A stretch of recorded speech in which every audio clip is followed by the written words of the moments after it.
What would it be like to live with a constant perception of the divine presence? Imagine, for a moment, that this isn't a question of faith, philosophy, or a fleeting mystical state achieved through years of meditation. Instead, let's frame it as a biological reality. Our AI simulation's point of divergence isn't a battle won or a decision changed. It's a subtle, ancient mutation in the human brain, a neural pathway that never closed off. In this alternate timeline, every human being is born with an innate, persistent, and undeniable awareness of a universal conscious presence. It's not a voice in their head, not a set of rules.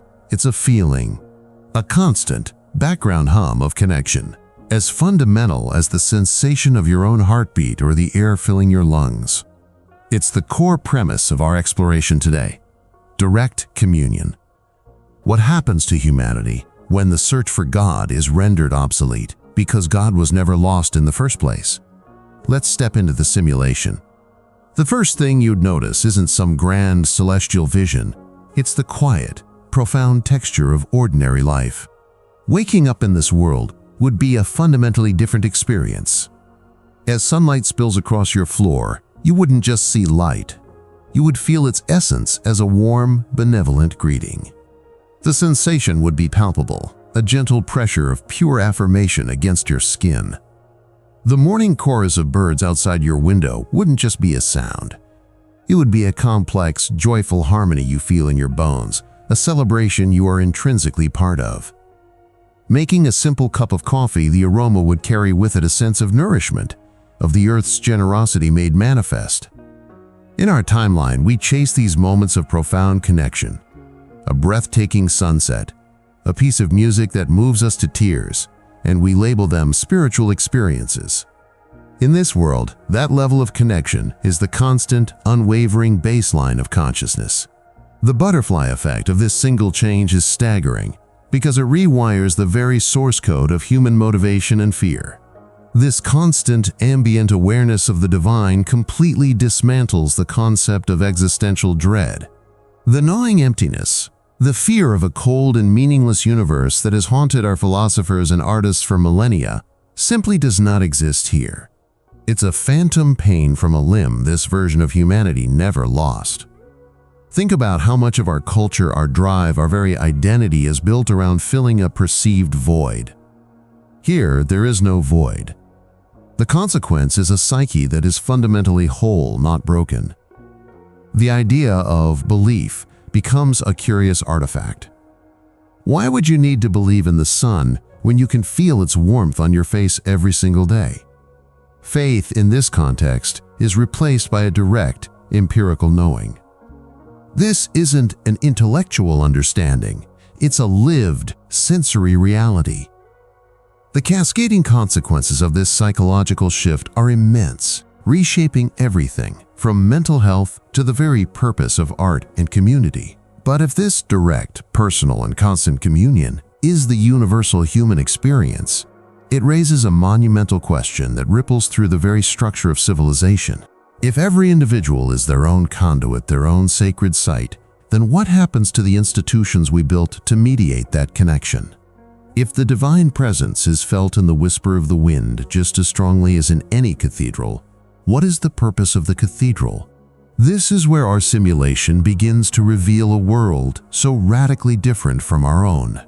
The entire framework of organized religion, its texts, its laws, its hierarchies, was built on the premise of a separation between the human and the divine. So what does a spiritual life look like without any of these intermediaries? What becomes of prophets, temples, and dogmas in a world where they are simply unnecessary? That's what we're going to explore next. A spiritual life without intermediaries, prophets, temples, dogmas. This is where the architecture of human society in our simulation begins to diverge so fundamentally from our own. If you're finding this journey into an alternate timeline as fascinating as I am, a quick like on the video lets I know we're on the right track. In a world of constant, direct communion, the very roles that defined our spiritual history become obsolete. Think about the figure of the prophet. In our timeline, a prophet is a conduit, A rare individual who receives a message from a distant divine and translates it for the masses. But here, what message could they bring that isn't already being felt by everyone? A person claiming to be a unique messenger of the divine would be met with polite confusion, like someone trying to describe the color blue to a world that sees it everywhere.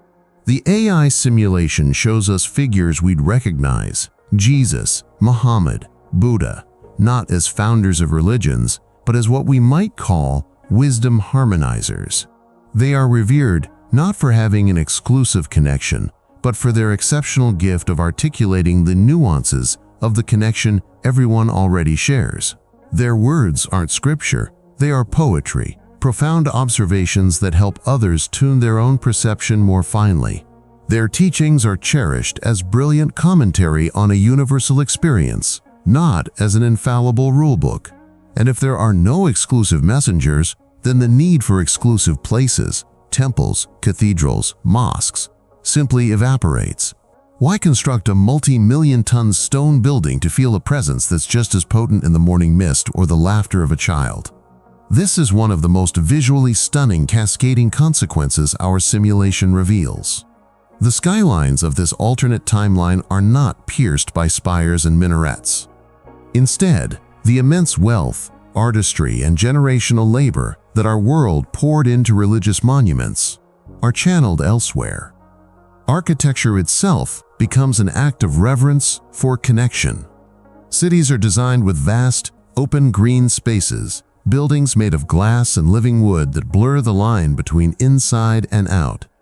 Public spaces are not squares dominated by a church, but communal gardens, open-air amphitheaters for music, and observatories for contemplating the cosmos.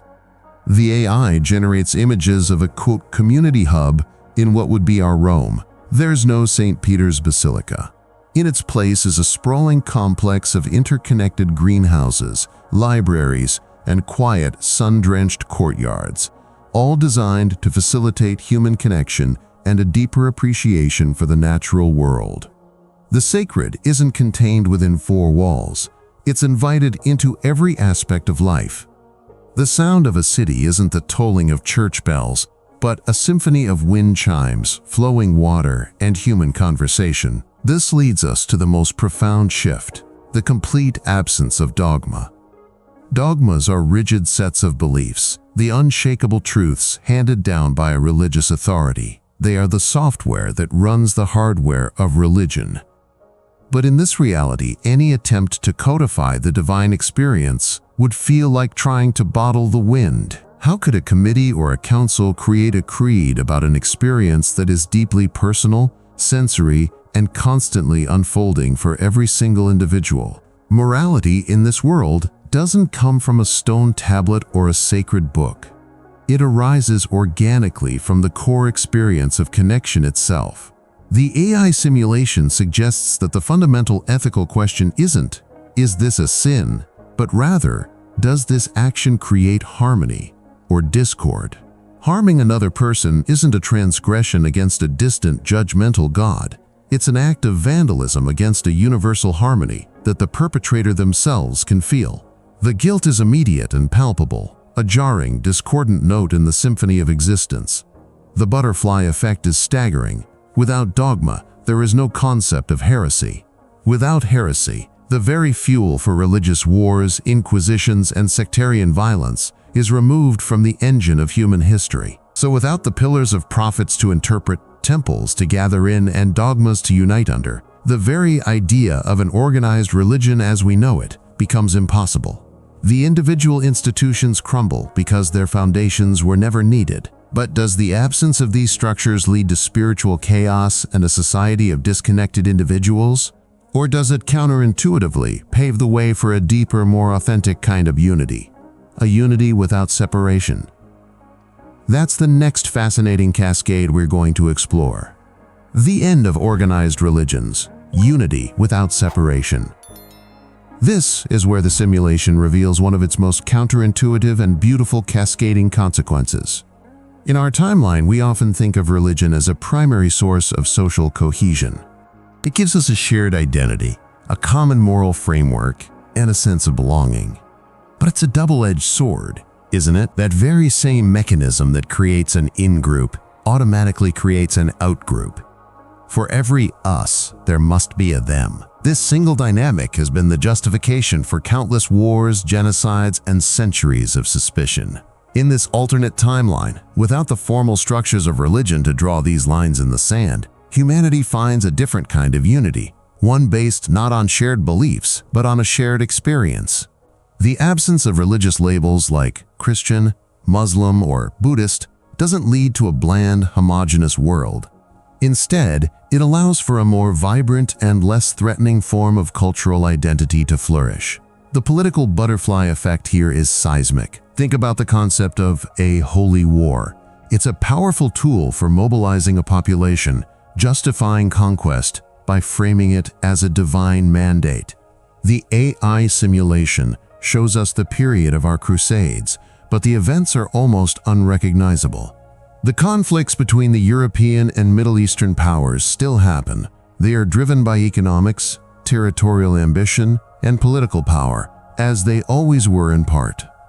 But they lack the fanatical, all-consuming fervor. There are no calls to reclaim a holy land for a specific god, because the divine is understood to be present everywhere, for everyone. The AI generates a scene from a negotiation in what would be our 12th century Constantinople. The leaders aren't arguing over theology, they're haggling over trade routes. The rhetoric isn't about infidels and believers, it's about mutual interests and shared prosperity. The conflicts are still real, but they are fundamentally more human.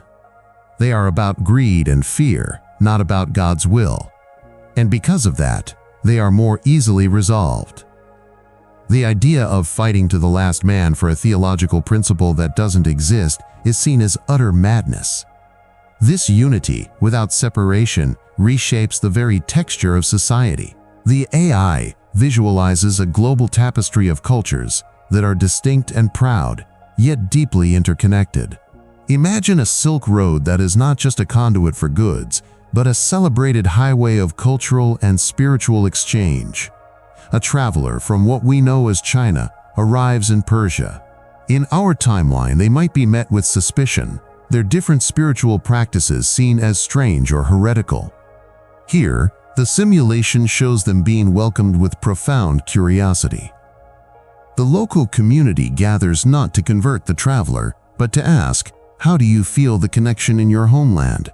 What songs do you sing to the sunrise? What stories do you tell about the stars? The differences in their art, their music, their philosophy are not seen as evidence of error, but as different, beautiful dialects of the same universal language. It's a world that celebrates cultural diversity not just out of tolerance, but out of a genuine desire to experience the infinite ways the universal connection can be expressed. There is no one true way, only a billion unique and valid perspectives on the one shared truth. But this grand, harmonious unity is an internal state, a philosophical understanding. It's the background music of existence in this alternate timeline. Humans, however, are creatures of action and symbol. We need to do things to make sense of our world, to mark the passage of time, to celebrate love, to mourn loss. If the great unifying rituals of organized religion, the Sunday masses, the pilgrimages to Mecca, the Passover Seders, never came to be, what takes their place?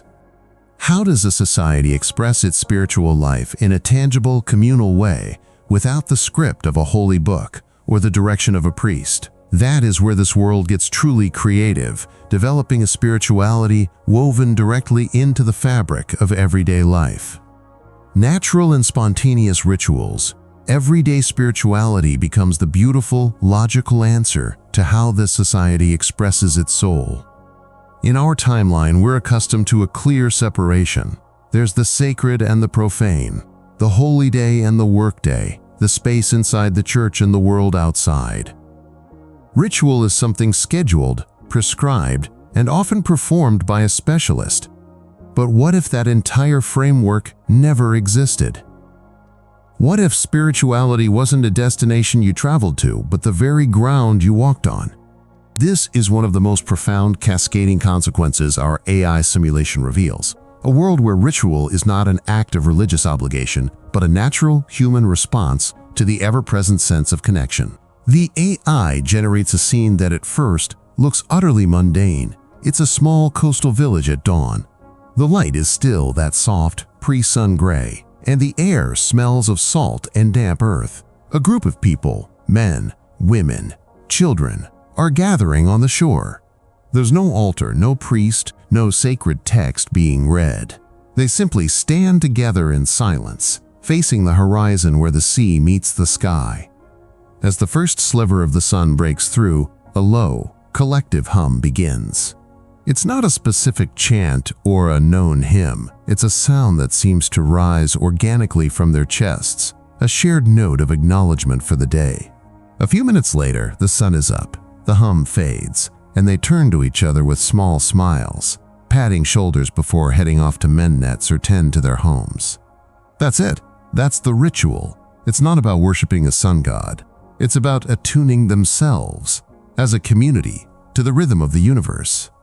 It's a moment of shared presence, as natural and necessary as breathing. This principle extends into every facet of life. The simulation, then, takes us to a craftsman's workshop. A woodworker is carving a chair. In our world, this is labor, a means to an end. Here, it's a form of meditation. The AI's visualization is intensely focused, capturing the texture of the wood grain under the carver's calloused thumb, the clean, sharp scent of cedar shavings, the rhythmic shh of the plane. His concentration is absolute. He isn't just making a chair, he is in a dialogue with the material. The act of creation, of bringing form and purpose out of a raw piece of nature, is his way of participating in the divine flow. His work is his prayer. This butterfly effect means that concepts like art and labor are not so cleanly divided. Every well-made tool, every carefully tended garden, every meal cooked with intention is an act of everyday spirituality. There is no need to build grand cathedrals, because every workshop, kitchen, and field is already a sacred space.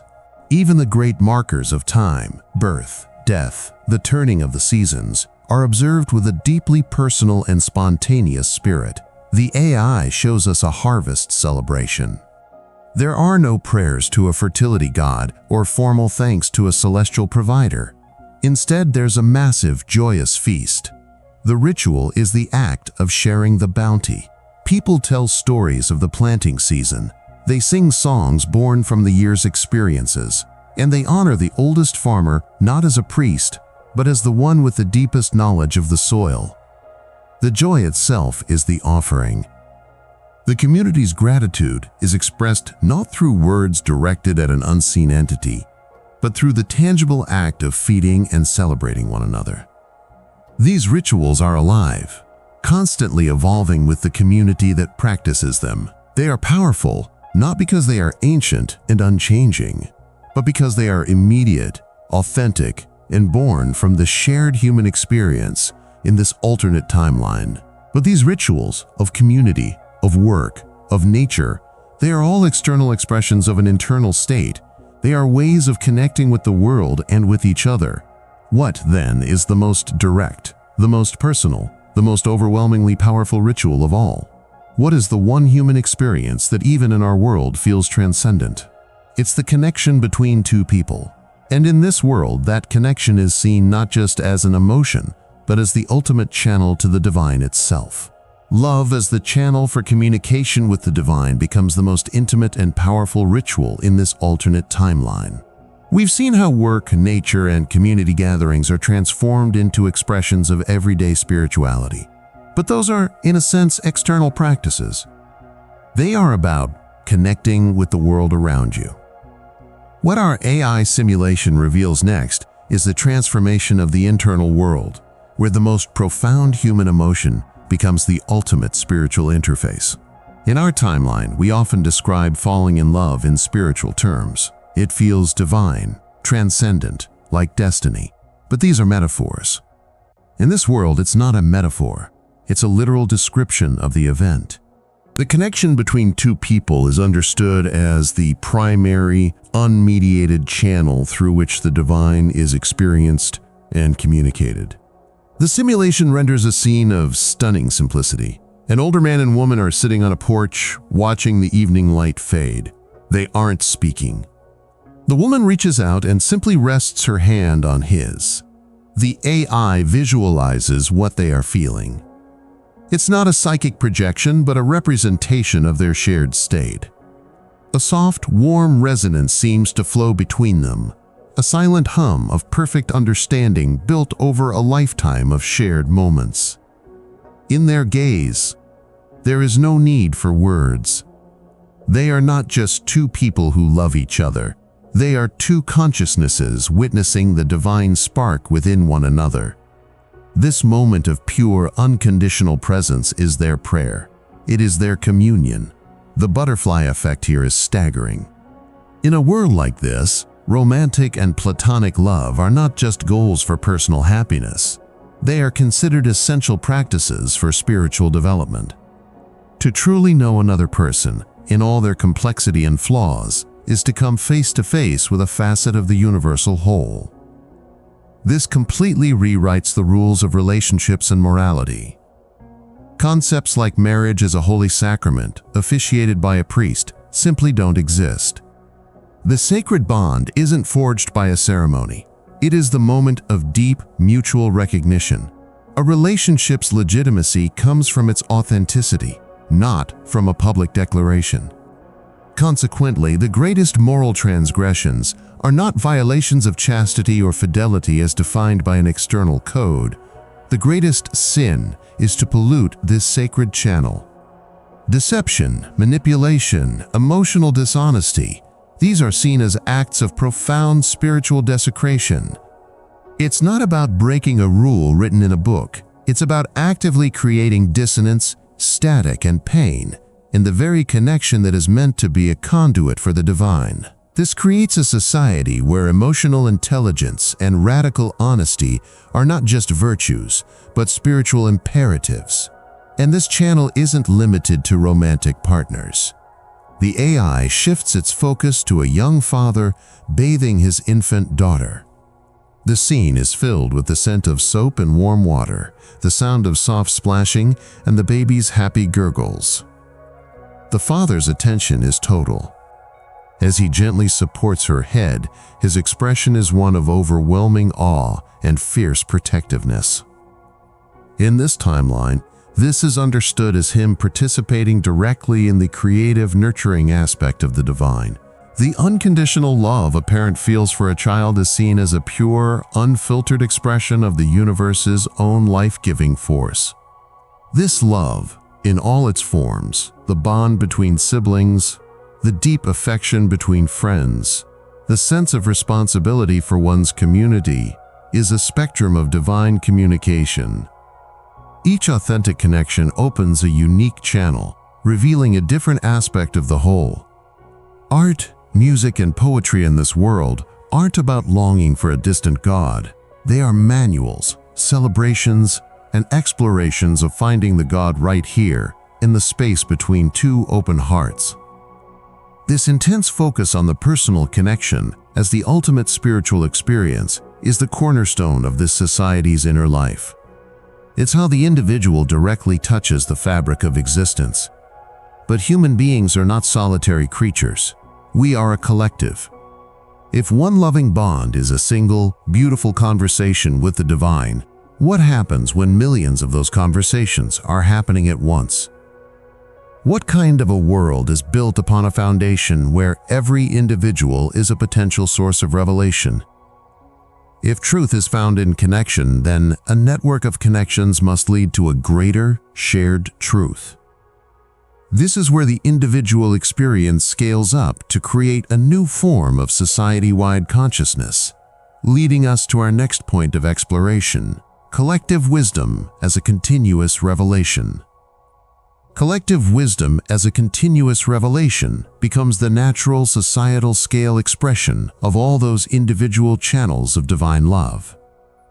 If one relationship is a single verse, then the sum of all authentic connections across a society becomes a living, breathing epic poem, one that is never finished. In this alternate timeline, there are no sacred texts carved in stone or printed on paper. The revelation isn't a historical event delivered by a lone prophet. It's an emergent property of the entire human network, happening right now, in real time. Our AI simulation visualizes this not as a library or a temple, but as a vast, shimmering network of light. Each point of light is a person, and each thread connecting them is a bond of love and understanding. The patterns that emerge from this network, the brilliant, complex, ever-shifting constellations of shared insight, that is their scripture. It's a truth that is constantly being co-authored by millions. So how does this work in practice? The simulation takes us to what looks like a city square, but it's fundamentally different from our own. There are no statues of conquerors or politicians. Instead, the space is designed for flow and interaction, with circular seating areas and stages open on all sides. Here, people share insights gleaned from their personal connections. A young woman might speak of a profound understanding about forgiveness she discovered while reconciling with her brother. An old man might share a lifetime of observations on how communal grief, when shared openly, transforms into a powerful source of resilience. This isn't debate. There is no winning an argument. It's a process of integration. The AI highlights the response of the listeners. They aren't looking for flaws in the logic. They are feeling for the resonance of truth in the story. An idea gains traction not through forceful rhetoric, but because it harmonizes with the lived experiences of many. This butterfly effect is profound. It replaces the entire concept of dogma with a dynamic, crowdsourced wisdom.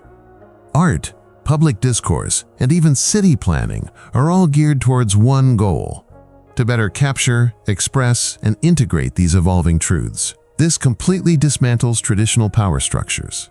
In a world where revelation is collective and continuous, the idea of a single, ultimate authority, a pope, a caliph, a holy synod, is literally nonsensical.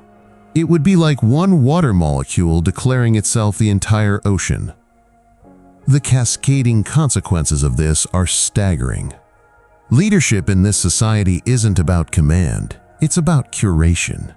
A leader is not someone who dictates truth from on high, but rather a person highly skilled at listening to the collective hum, identifying emerging patterns of consensus, and articulating the wisdom that the community is already beginning to feel. Their authority comes from their ability to be a faithful and sensitive amplifier of the collective voice, not from a divine mandate. Politics, in this sense, becomes less about conflict and more like a form of social art, the art of harmonizing millions of individual truths into a cohesive, functional, and beautiful whole. Think about the sheer amount of bloodshed in our own history over doctrinal differences. Wars fought over the nature of the Trinity, schisms over points of law, centuries of persecution over which Holy Book is the correct one. Our history is a graveyard of absolutisms. In this alternate timeline, that entire category of conflict simply doesn't exist. Disagreement is not heresy. It's a new and interesting data point. A contradictory experience doesn't threaten the faith. It enriches the collective understanding by adding complexity and nuance. The AI uses a powerful metaphor here, showing our timeline scriptures as stone tablets, heavy, permanent, and brittle. They can be shattered, but not changed.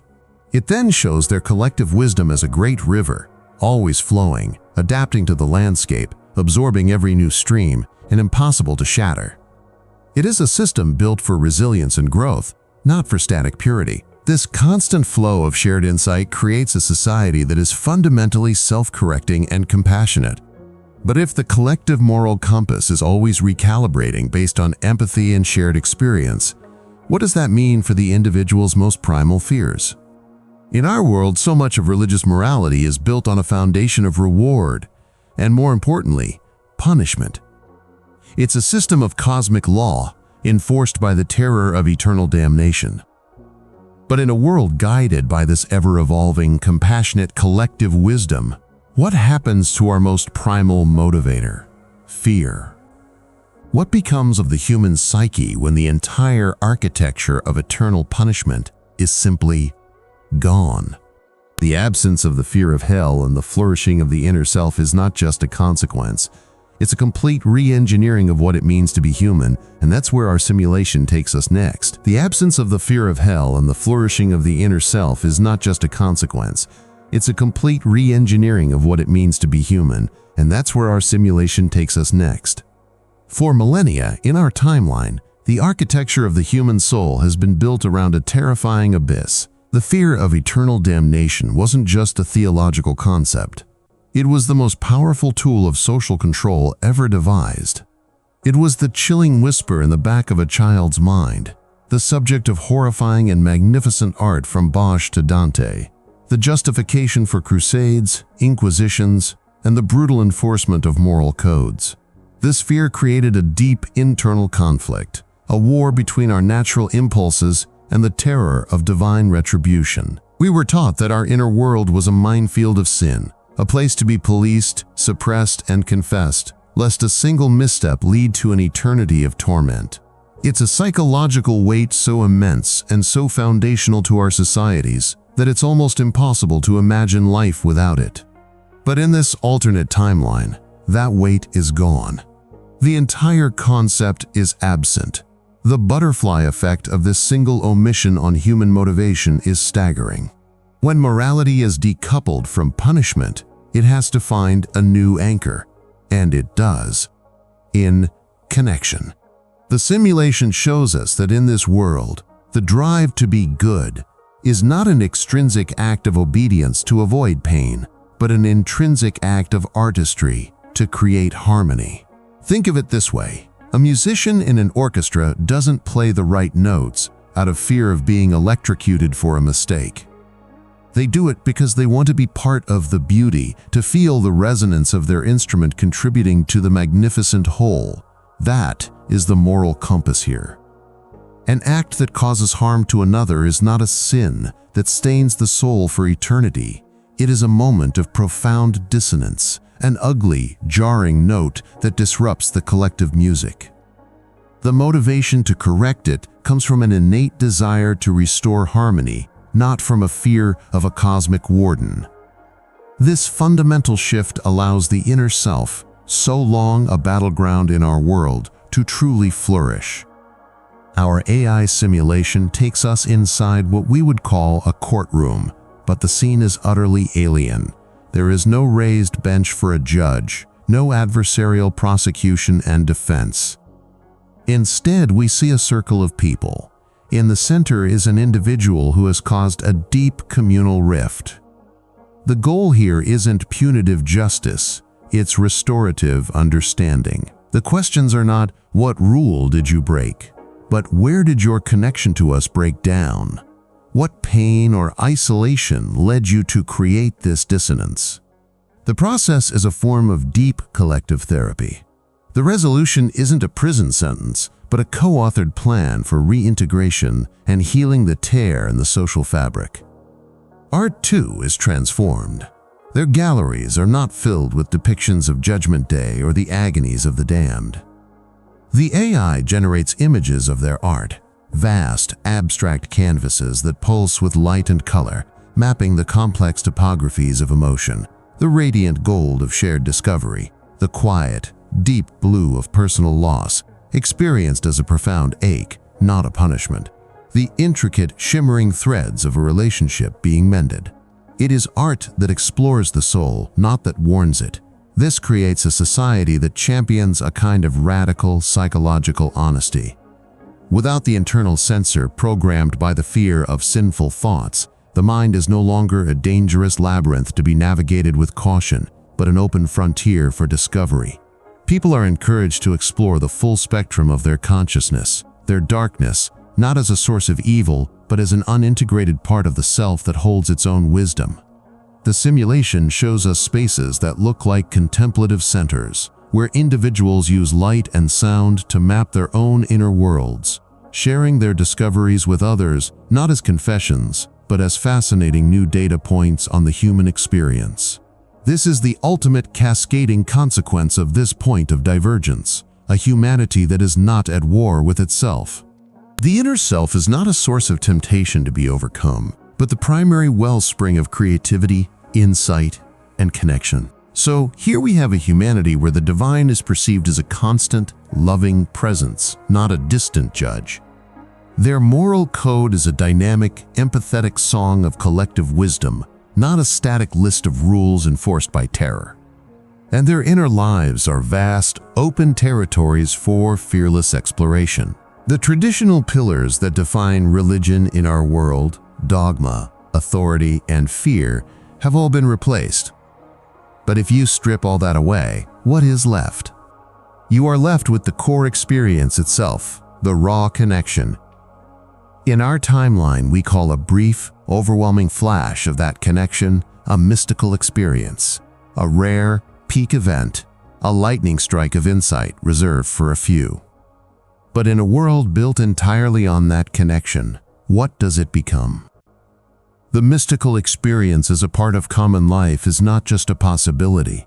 It's the natural, inevitable next step, and it's where our journey concludes. The mystical experience as a part of common life is not a rare peak, a lightning strike of insight reserved for saints and poets. In this world, it's the very air they breathe. It's the baseline of consciousness. Our simulation struggles to even render it, as it's like trying to show a fish what water looks like. What we in our timeline call a mystical experience, that overwhelming sense of oneness, of timelessness, of profound meaning and connection to everything, is for them simply perception. It's a continuous, low-humming current that runs beneath every thought, every action, every sensation. It is the texture of their reality. Let's try to visualize this. The AI shows us a scene that, on the surface, looks mundane. Two people having a conversation in a sunlit workshop. But as our simulation deepens the sensory input, we begin to understand they are not just exchanging words. As one person speaks, the other perceives not only the sound and the meaning, but a complex, shimmering field of intent, emotion, and memory that accompanies the words. It's a form of empathetic telepathy, but not in a sci-fi sense. It's a natural consequence of perceiving the divine connection that flows through all things, including the space between two people. There are no misunderstandings here, only deeper or shallower levels of shared resonance. Imagine resolving an argument not by finding the right words, but by mutually adjusting your inner states until harmony is restored, a process you can literally feel. This changes everything. The distinction we make between the sacred and the profane simply doesn't exist. Our AI generates an image of a chef preparing a meal. In our world, it's a task. For them, it's a sacred ritual, but without any of the pomp or dogma. The chef feels the life energy of the vegetables, the history of the grain, the journey of the water. The act of cooking is a collaboration with the ingredients, a weaving of their essences into something new that will sustain and connect the people who eat it. The meal itself is a form of communion. A walk through a forest is not a recreational activity. It is a dialogue. The rustle of leaves is not just wind. It's a form of communication, a part of the planet's vast, slow consciousness that they are intrinsically tuned into. The awe we feel watching a spectacular sunset is, for them, the feeling they get from watching a child learn to walk or seeing a crack in the pavement where a flower has pushed through. It's all part of the same magnificent unfolding story. And so our journey through this simulation comes to an end. We have witnessed a humanity born from a different seed, a world where the divine is not a distant king, but an intimate presence. A world without the architecture of organized religion, without prophets or holy books, because revelation is a continuous collective process. We've seen morality untethered from the fear of hell, blossoming instead from an innate desire for harmony. And finally, we've glimpsed a reality where the mystical is mundane, where the deepest spiritual truths we chase are as common as daylight. This entire sprawling alternate timeline, with all of its cascading consequences, grew from a single point of divergence, a direct, unfiltered perception of the divine. It's a powerful reminder of how one fundamental shift in human consciousness can rewrite the entire code of civilization. As we pull back from the simulation and return to our own timeline, the contrast is stark. We are left with our history, our religions, our conflicts, and our own fleeting glimpses of that deeper connection. This wasn't just an exercise in what if. It's a mirror held up to our own world, forcing us to ask what we've built and why. What detail or consequence of this alternate history did you find most impactful? Share your thoughts in the comments. If you want to continue challenging the past to understand the present and journey with us into more of history's most fascinating turning points, subscribe to How Would It Be by AI and ring the notification bell. The next What If is always just one simulation away.